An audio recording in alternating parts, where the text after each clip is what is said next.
Tonight we are doing date night. With the cost of ingredients going up, I know restaurants are getting out of budget for a lot of people.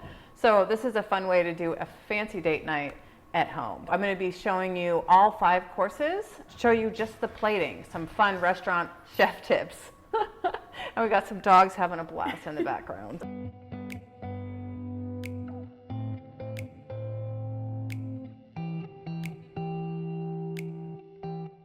We're going to start with the soup. The recipe is for a puree of tromboncino and basil soup.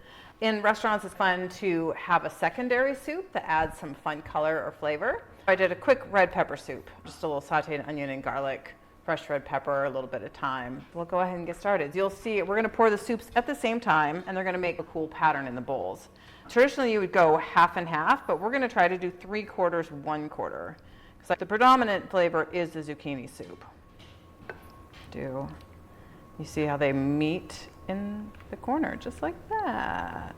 Since this is a multi-course meal, you don't need enormous courses of anything. Another restaurant trick that they do is reuse ingredients in different things. We've got the salsa verde that we used in a recipe the other night. This is a really great complement to all these flavors. We're going to add a little dollop of that in the corner. As well as we've got the little crispies. These are shreds of almond tortilla. We've got just some fun little shreds there that add some fun visual and edible textural contrast. This is lemon zest that I've had hanging out in the olive oil all day long. So we're going to just dribble that a little bit around. And then we're going to dogs are wanting to be in the video today. Then we have some whole parsley leaves. So there you go, very restaurant style zucchini soup at home. Next, we have a salad course. As you can tell, perhaps by some of the colors and textures, we're being inspired by the modern Scandinavian style of making it look like a garden or making it look like the earth. In honor of well-grounded gardens, we're going to be showing a full garden on your plate. This is a potato, carrot, and radish, all glazed vegetable salad with fresh pea shoots. These great little pea tendrils that are at the top of the pea plants are fully edible. The entire plant is edible, but these are nice and tender when they're babies like this. So they're going to be part of our salad. We're going to start with some dirt, because of course you start with some dirt. I'm sorry, soil. Dirt is disrespectful. Soil is respectful. We're going to add some crumbled feta, looking a bit like the classic potting soil. Oh, with perlite. And it's a really nice complement to the flavors of the salad. And then we're going to add some kind of bulkier pieces of soil. In my case, that would just be big clods of clay. Okay, this is Rachel's clay soil now that she's worked so hard to mitigate. We've got our soil buildup. Then I've got some baby roasted potato or baby boiled potatoes, tossed in a little oil, and I've got a bunch of chopped parsley that we're going to coat them in. Create just a fun little mossy looking rock or something in there. We'll add a couple of those. Moss rock 1, moss rock 2. Okay. And we've got some of these beautiful little radishes. Some of these are from Rachel's garden, and we did a simple butter glaze with a little bit of sugar on there. Got some of those. Then we're going to add our glazed carrots. Those have been glazed with just a little hint of orange. Add some nice zest.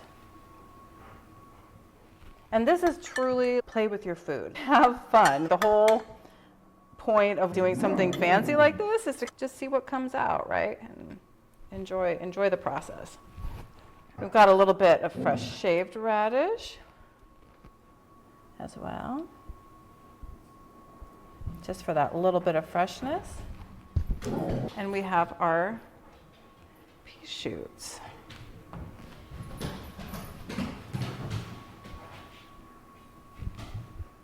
Funny, as you can see, I had all of these possible components for this plate, all of these other ideas, but I think this is all we need on there. The one thing I am going to add is a little bit of this lovely dressing, though.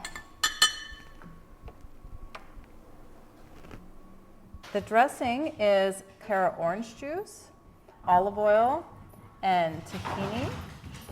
So it's got a little bit of the creamy in there. Some nice citrus zest as well. I did have these little fun radish tops too. Again, this is something that you just throw away, but the radish is entirely edible. And I thought these little tops were so cute. We may just put one of those on there for fun. We'll top it with a little bit more pearl white. And there you go. It's a well-grounded garden salad. And one question for all of the non-chefs like myself out there. Half of a plate. Walk me through the logic on.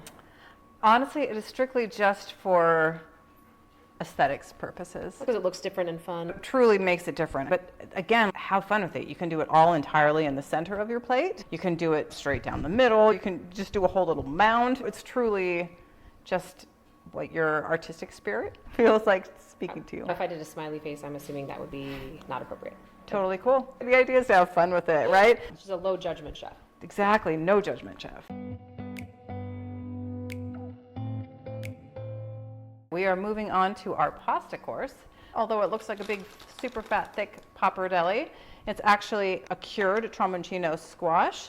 I used the Japanese mandolin that I showed the other day and sliced it very thin. And the key was to sprinkle it with some salt, both sides, and let it sit, because that salt actually starts to cook the squash, so it'll soften it enough that you can roll it. Nice. And then you wipe it down and dry it off before adding your filling, because it will release a lot of moisture that way. I rolled up into a lasagna type filling, and the filling inside is a ricotta base. It's sage and thyme. Also got Rachel's gorgeous red wine mushroom. And to echo that lovely mushroom flavor, I have some mushrooms that I sauteed here in some sage and brown butter. We're gonna add wherever you like, my mushroom friends. I actually was thinking it'd be cool because it does have a little bit of oil for those little bit of oil droplets to show around a little bit. We've also got some breadcrumbs, and that'll just add some nice crunch to an otherwise fairly soft dish. And the other thing to add some crunch is some fried sage leaves. How did you fry them? Just in a little olive oil in a cool pan, and turn the heat on so that they slowly heat up with the oil. Because if you put it into hot oil, they'll just turn hot brown really fast and lose their color.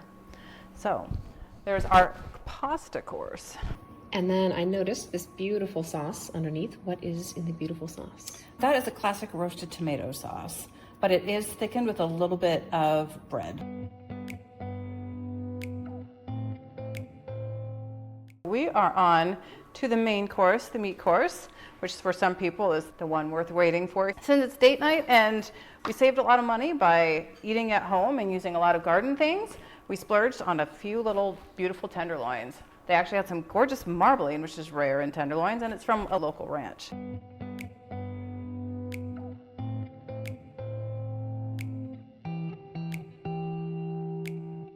Along with that, instead of a classic creamed spinach, we have a creamed chard, topped with a little chard. Give it that little pop of red on that stem and let you know what's inside.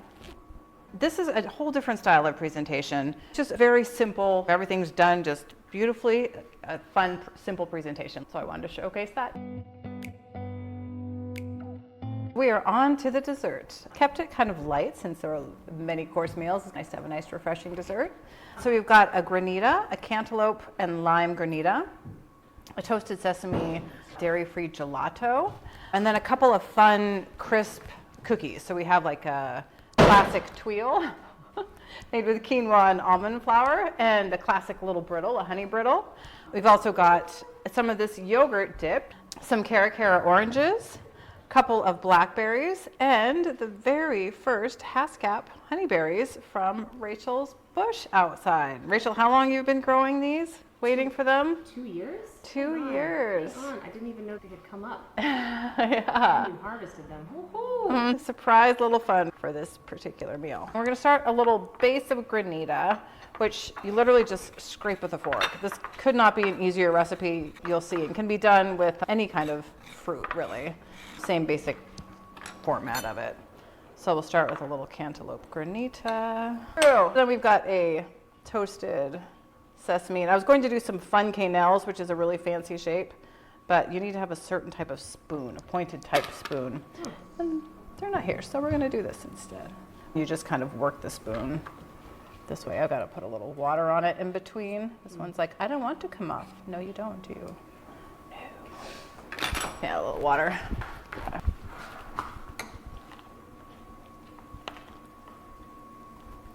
Smooth that bad boy. See what a difference it makes? Just the tiniest bit of water on there. Okay.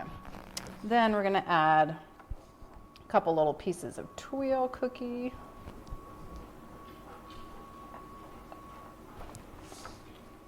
And again, have fun, however you want to display this. A little bit of that sauce. If you had a little piping bag, this would be a great use of it. Or like a old ketchup bottle, you can do some fun dots with if you have a squeeze bottle that way.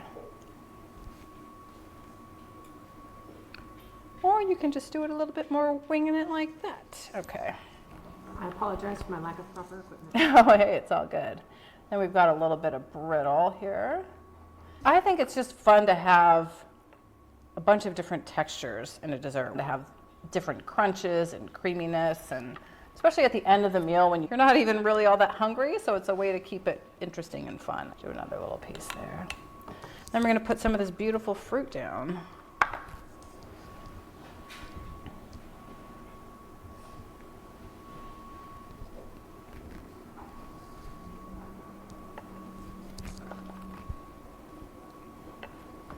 Rachel's special Hascat berries. Yes. This is a Cara orange. You can see the color is a lovely peachy pink, a little bit different. This just echoes the citrus in the granita there.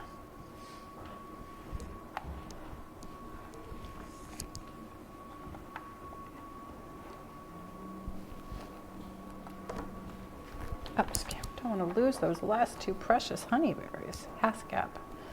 Okay. And there you have it. Get these out of the way. And a little table wipe. Shoop, shoop, shoop.